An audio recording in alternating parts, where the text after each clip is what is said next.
Hello, this is Shaman Elizabeth Herrera, and today I want to read to you from my very first book, which was called Shaman Stone Sue. And I was kind of inspired to write this book because I was doing a shamanic journey workshop, and one of the participants said she almost didn't take the class because she thought the word shamanism sounded kind of scary and she really wasn't sure what it was. And I thought, wow, what a shame, because as part of Native American spirituality, I think it's a beautiful practice. So I thought, well, maybe one day I'll write a book about it. And about 6 months later I did, and as I wrote it, it kind of evolved out of just being a book about shamanism to more about just being about miracles, because I started to realize that I had experienced all these different miracles, but they didn't necessarily rely on any one modality. For instance, some of them occurred during dreams or divine intervention or during maybe prayer. So shamanism was definitely part of some of the healings, but not all of them. So I changed the focus to being on miracles and showing that they can happen to anyone at any time, and you don't even have to believe. They can just happen. So anyways, I'm going to read from the first chapter. And for those of you who don't know me, I started doing healings as an atheist. And I did them that way for several years before I finally decided that there was a higher power, and that I was just part of this whole magnificent process.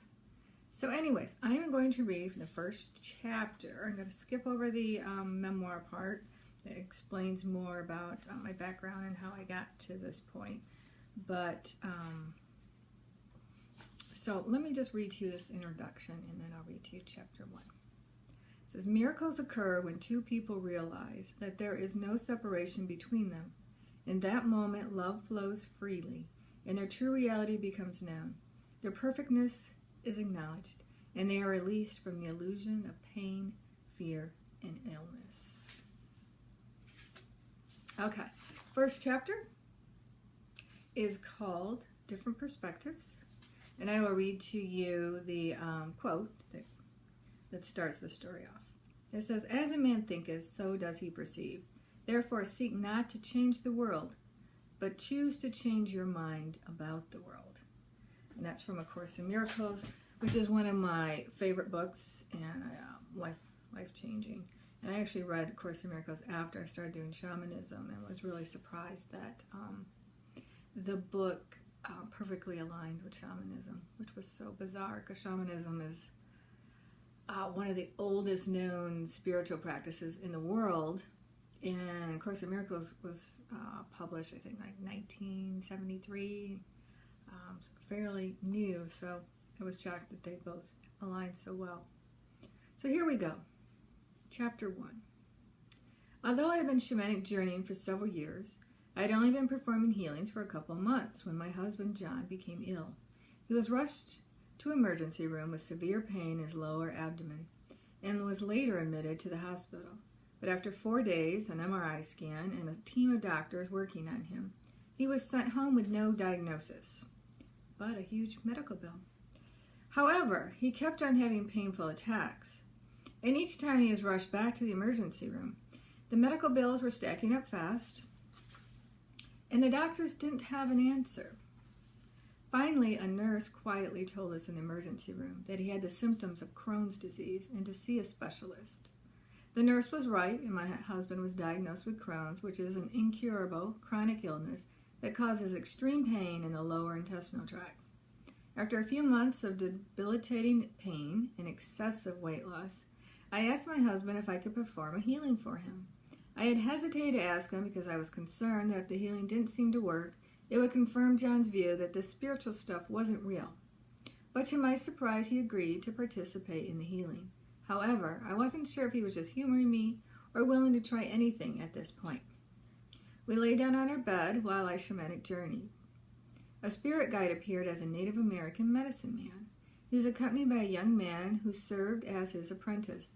The spirit guide sucked the sickness from my husband's intestines and spit it into a fire that burned in a stone bowl. He repeated this several times. After the spirit guide finished the healing, he gave me the results. My husband would be well in 2 weeks. And he pointed to a small pink area in my husband's intestines and said John would always carry a part of the disease with him. My husband was better within the given time frame and began to look for work. After several months, I went for my annual checkup. Since my husband and I shared the same family doctor, he asked how John was doing. When I told him that my husband was fine and had gone back to work, the doctor immediately said, "That's not possible. He's only had this disease for 6 months. People with Crohn's suffer for the first 2 years and off and on for the rest of their lives. I have 2 other patients that have Crohn's for several years, and they are miserable and in constant pain." I shrugged my shoulders and said, "Well, he's fine." The doctor insisted he must have been misdiagnosed and asked me to have him make an appointment and bring the x-rays. My husband made an appointment, showed the doctor the x-rays, and they talked about his current medications and conditions. The doctor agreed that the Crohn's seemed to be the correct diagnosis, but he was amazed that John was fine. A year later, after we moved to Southwest Florida, my husband's new doctor also questioned the diagnosis. The doctor ordered a DNA marker test that indicates if someone is likely to have Crohn's. It came back positive. He ordered a radiograph with dye, which showed that the area between the colon and large intestines was enlarged, another indication of Crohn's. The doctor believed that John did indeed have Crohn's, although he was now symptom-free. It has been 5 years since the healing, and my husband continues to do well. I am thankful that my husband has been able to lead a normal life and be an active husband and father. My husband has no recollection of this healing. The mind is a funny thing and will only remember what it wants to remember. I had hoped that his miraculous healing would allow him to believe in miracles, but instead he believed that the wonders of modern medicine, even though the doctor hadn't believed it was possible for him to be healed. Because everyone has to travel along his or her own path. I honor his belief and appreciate his understanding as I honor mine. So, and then at the end of the chapter, which I do for every chapter, where I just sat quietly and asked the Spirit for kind of a reflection or summary or any additional information that might help the reader. And I would just, I don't know if you want to call it channeled, but I would let it flow through me and type it out as it came. So the message on this one is, we all have our own road to follow. We do not want to be led or pushed. Rather, we want to find the truth at our own pace. He comes with an open mind that has not yet been ready to accept the things you say. So be it.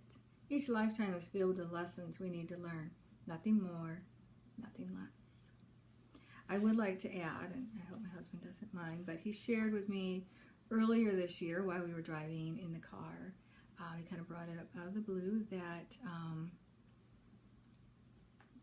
he did believe it was a miracle. So it's been 10 years, 11 years, and he finally said that. So I guess everyone, like the message said, everyone, when they're ready, they will learn the lessons they came to learn. So anyways, thank you for listening. I hope you enjoyed the chapter. There's 20 true life stories in this book, and I just read the first one. So some of them are quite inspiring, some can be heartbreaking, but they're all meant to show that miracles do happen. So anyways, thank you for listening, and I look forward to talking to you again. Bye.